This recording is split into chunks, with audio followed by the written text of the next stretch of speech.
Hello students, कैसे हैं।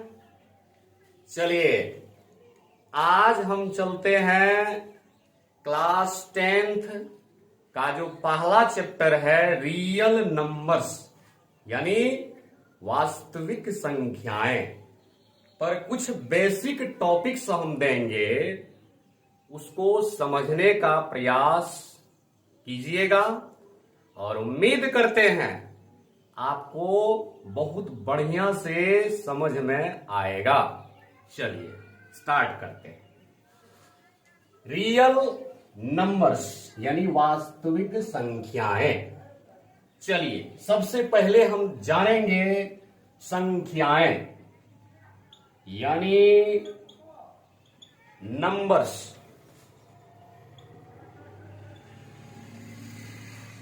क्या है? 0, 1, 2, 3, 4, 5, 6, 7, 8, 9 तक का जो डिजिट है इसी को हम कहते हैं संख्याएं। ठीक, अब जानेंगे कितने प्रकार के हैं ये, कौन कौन संख्याएं हैं। एक है वास्तविक संख्या, एक है काल्पनिक संख्या। इसको हम कहेंगे रियल नंबर्स या नंबर, और इसको कहेंगे इमेजिनरी नंबर। इसको रियल नंबर, इसको हम कहेंगे इमेजिनरी नंबर यानी काल्पनिक संख्या। परिमेय संख्या यानी वास्तविक संख्या, जो संख्या वास्तविक है और जिसे नंबर लाइन पर रिप्रेजेंट किया जाता है, प्रदर्शित किया जाता है, उसे हम कहते हैं वास्तविक संख्या। जैसे 1/2, 7/4, -3, -√5, √3 etc। इसको हम कहेंगे वास्तविक संख्या। काल्पनिक संख्या यानी इमेजिनरी नंबर, जैसे जो रूट के अंदर होता है जो संख्या माइनस में यानी -1 ये रूट में रहना चाहिए, 2 -3 etc। इसको हम काल्पनिक संख्या कहेंगे। चूंकि बच्चों इसके बारे में हमें नहीं पढ़ना है, हमें पढ़ना है ये वास्तविक संख्याओं के बारे में। अब यहां देखिए आपको थोड़ा बहुत बताते हैं।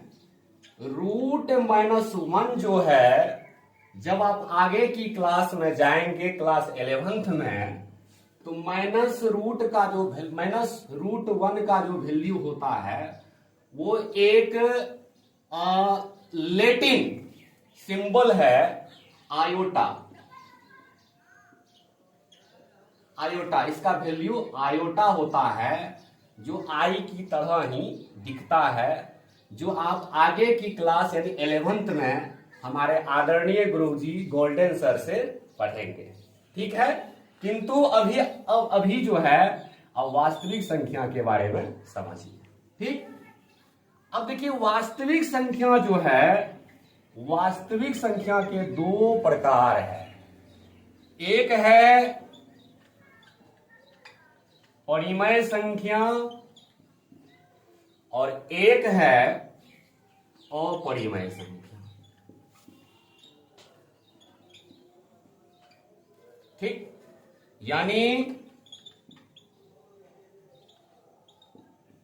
रेशनल नंबर एक है, इरेशनल नंबर। चलो अब हम जानेंगे परिमेय संख्या क्या है। चूंकि क्लास 9th में भी आप शायद ये सब सिंपल डेफिनेशन पढ़े होंगे, यानी कि जिस संख्या को p/क्यूब के रूप में लिखा जाता है, p और q एक पूर्णांक संख्या है, q नॉट इक्वल 0 हो, इस रूप का जो भी संख्या है उसे हम कहेंगे परिमेय संख्या। जैसे 1/2, 1/4, √4, √9 etc। इस तरह का जो भी संख्या है उसको हम परिमेय संख्या कहते हैं। अपरिमेय संख्या, जिस संख्या को p/क्यूब के रूप में नहीं लिखा जाता है उसको हम अपरिमेय संख्या कहते हैं। जैसे √3, √5, √7, √23 etc। ये सब अपरिमेय संख्याएं हैं। चलिए आगे हम पढ़ते हैं। तो समझ गए कि परिमेय संख्या और अपरिमेय संख्या क्या है। अब हम जानेंगे इसका दशमलव प्रसार, यानी परिमेय संख्याओं का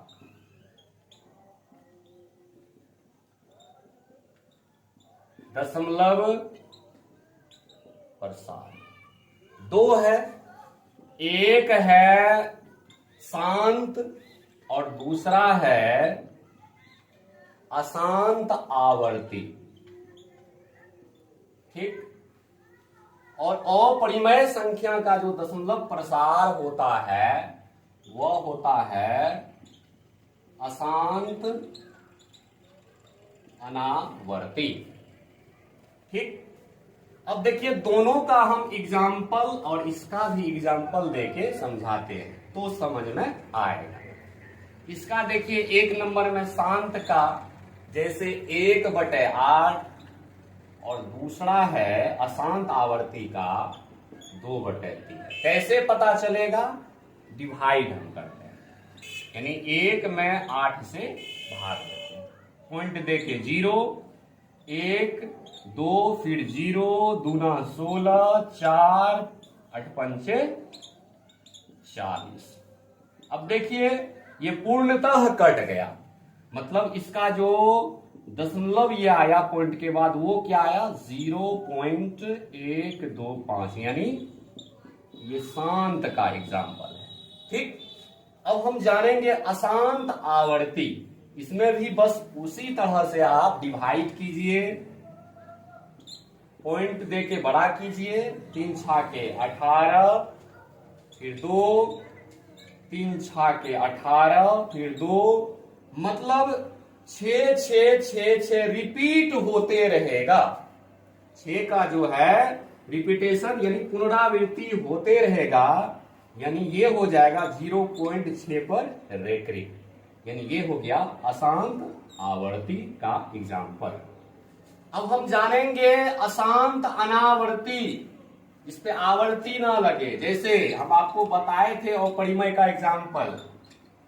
ठीक, यही सब अपरिमेय का एग्जाम्पल है। √2 का जो वैल्यू होता है वो होता है 1.4142 और बहुत संख्या होगा।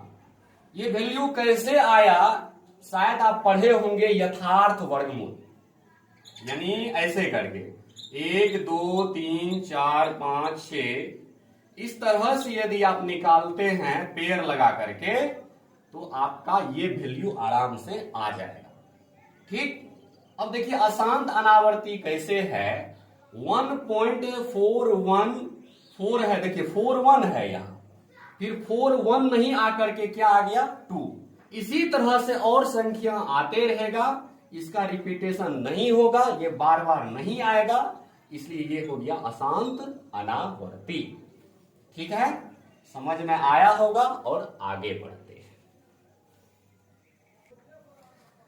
चलिए, परिमेय संख्या के भी प्रकार है, उस चीज को हम समझेंगे कौन कौन है। एक है भिन्न यानी फ्रैक्शन, और एक है पूर्णांक यानी इंटीजर्स। ठीक है, एक भिन्न संख्या, एक पूर्णांक संख्या। अब इन दोनों में क्या डिफरेंस है, इस चीज को समझिए। जिस संख्या यानी p बटे क्यूब के रूप में जिस संख्या को लिखा जाता है, और q जो है ना ही 0 होना चाहिए और ना ही 1 होना चाहिए, यानी 0 1 जो है q नहीं होना चाहिए, उसी को हम कहते हैं भिन्न संख्या। जैसे 2 बटे 3, 4 बटे 7, 5 बटे 4, 3 बटे 8, ये जो है ये भिन्न संख्या है, याद रखिएगा इस चीज को। और पूर्णांक संख्या क्या है कि इसका जो है p बटे क्यूब के फॉर्म में तो ये रहेगा ही, लेकिन q हमेशा 1 होना चाहिए। इसको हम पूर्णांक संख्या कहते हैं। जैसे देख लीजिए पूर्णांक संख्या, ठीक है, जैसे -1, -2, -3, ये सब क्या है, पूर्णांक संख्या है। हमेशा q क्या रहना चाहिए, 1 रहना चाहिए। अब देखिए पूर्णांक संख्या के भी प्रकार हैं। एक है ऋणात्मक संख्या,